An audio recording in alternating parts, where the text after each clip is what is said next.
Welcome to the video tutorial for the app Kids Sound Lab.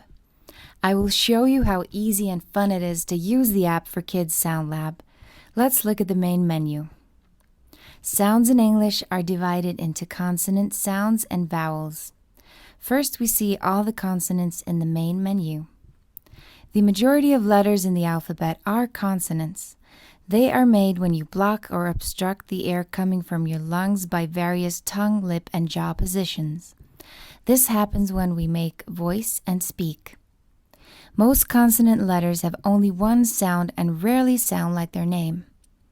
The vowels are made by letting breath flow relatively freely from your lungs through the larynx and oral cavity.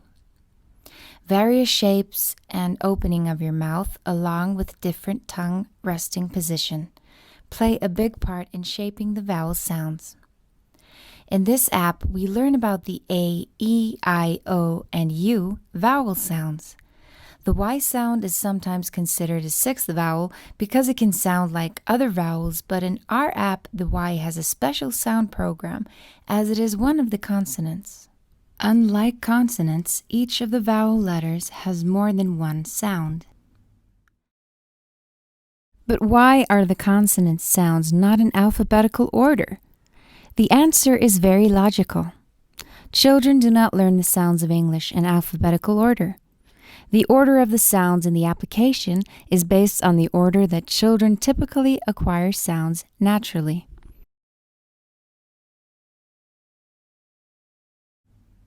There is tremendous variance among the different studies on English acquisition. This means that clinical experience and expertise of the creator of the app and the consultants to the app, all of whom are speech-language pathologists, also play a big role in deciding the order of sounds. You can begin with the first sound in the main menu, the M sound, and then proceed by gradually increasing the difficulty level for the child. You can also select a specific sound that your child needs to practice additionally by tapping the picture representing each sound in the main menu. You can go over the sound you want to practice once or twice while the child is adjusting and learning the sound. The child can even do this by itself.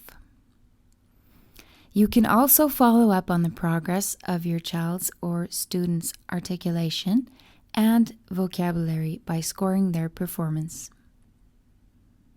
Once you are ready and choose to register the child or student, tap on the student profile icon at the bottom on the left side of the screen. The data collection screen appears. Then tap the face in the upper left corner and register the child or student. Write the name, email, or write in the email addresses of those who should receive information on the child or student, choose gender, and date of birth. Remember to save the information. If you want to use a photo in the student profile, tap the picture frame on the right to take a new photo or to select a photo from your photo library. When you're done registering the child, tap the Save button, and to close the student score sheet and the data collection sheet, you tap the red X button in the upper right corner. You register and choose one child or student to play at a time. If you do not want to register a child, you tap None Selected. But for this session, we select Lily. Before collection of data commences, the student score sheet is empty. As you proceed through the app and score your child's performance, you are collecting and tracking scores and percentage for correct or incorrect production of the target sound every time. Soon you will see how the student's score sheet is made and how you email the results or print them out. Let's continue and go to main menu. Before you choose which sound to practice, let's look at the other buttons on the home screen. The Settings button allows you to use the on-off record button, which means that you can record and play back the child's immediate production of the sound. This is great for comparison and self-monitoring. This is a feature that all children like. Then you can decide what percentage you want to set for passing a level. In this case, we automatically set at 80%. Next, we tap the information button with all information on how to use the app, credits, our homepage, how you contact us, Facebook, and more. The shopping cart takes us to the sound store where we can buy all individual sound programs or the whole sound program. But now let's tap a sound to practice and go through the program.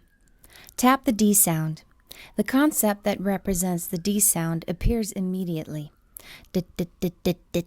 The woodpecker pecks the tree. When it pecks the tree, you hear the dit, dit, dit, dit, dit sound. Bobby and Bonnie, the main characters, will tell about the sounds in the program. We hear Bobby tell about the D sound.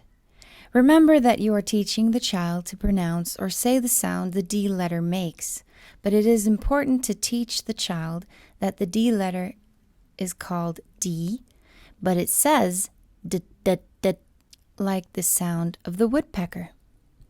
You can tap the letter D again to hear the name of the letter. It is important the child learns the name of the letter as well as the sound it makes for preparing reading skills at a later stage. At this stage, it is important that the child is able to say the sound clearly in isolation or all by itself. To hear the description again on the woodpecker pecking the tree, you tap the picture of the woodpecker. When you tap a button with the face at the bottom right, Bobby will tell how to make the sound. Listen carefully to begin with and try to imitate if needed. Begin immediately to score your child's correct sound productions. The sound productions can be recorded by tapping the microphone. When it lights up red, recording is occurring. Then play the recording back by tapping the play button and have the child help you determine whether the response was correct or incorrect. This is great for teaching self-monitoring. Now it is time to move on and play with the sound and syllables. The sound train arrives when you tap the arrow to the right. To hear Bobby say the sound syllables in the balloons, the child taps the balloons and they explode immediately. The child repeats the sounds every time, taps a balloon, and the adult scores every time. Try to elicit as many productions as possible. And remember to record the sound productions. Listen and have fun. Play with these sound syllables until the child can proceed on to words. You tap the arrow to the right and the words appear. You can tap the picture to hear the word again as often as you wish. Remember to record the response and listen. Try to elicit as many accurate productions as possible and score correct sound productions of your child every time. Lily had problems saying the word deer. You score incorrect twice because Lily said it wrong 2 times. When you tap a button with the radio in the lower right corner, you will be asked to put the word into a sentence. As the child learns new words, make up a sentence with the word. We continue, and now it is time to practice the words. We begin with the listening game. Your child listens to a word that Bonnie or Bobby say when they tap the balloon. They can choose among 3 words. In order to make a right choice, the child needs to know the word, but in this game we are enhancing listening skills, auditory memory, and knowledge of the words with visual cues. The other game is a matching game. The child turns the cards over and tries to find the same picture to match. Your child needs to say the selected word every time for more practice. Practice makes perfect. After a match is made for all the cards, the child receives a verbal reward by the sun and a star is collected in the student's profile. Well done! Now, let's look at the profile for Lily. A simple touch to the student profile icon at the bottom to the left will bring you to the student profile. The data for Lily for that session will appear. You will see that Lily passed our goal for 80% accuracy for saying the D sound. That is confirmed by the green check mark next to the score data. We encourage you to comment in a particular sound if the sound was omitted or if it could be produced only in isolation, etc. You write your comments by tapping the buttons for notes, where you see a pen and a writing pad. If you need to add information about the child, tap the icon with the pen and the writing pad in the box next to the photo frame. The student's profile comes up so that information can be added or changed. Later, when you add more practice sessions, the Notes button will bring up any former notes that have been written. The data collected will also give a total percentage score for that particular child. Remember to save after you have put the keyboard on the iPad down on the screen. You can both email or print the student profile. If you want to delete a particular sound recording, select it in the student's profile, tap the garbage icon in the same line, and the recording is deleted.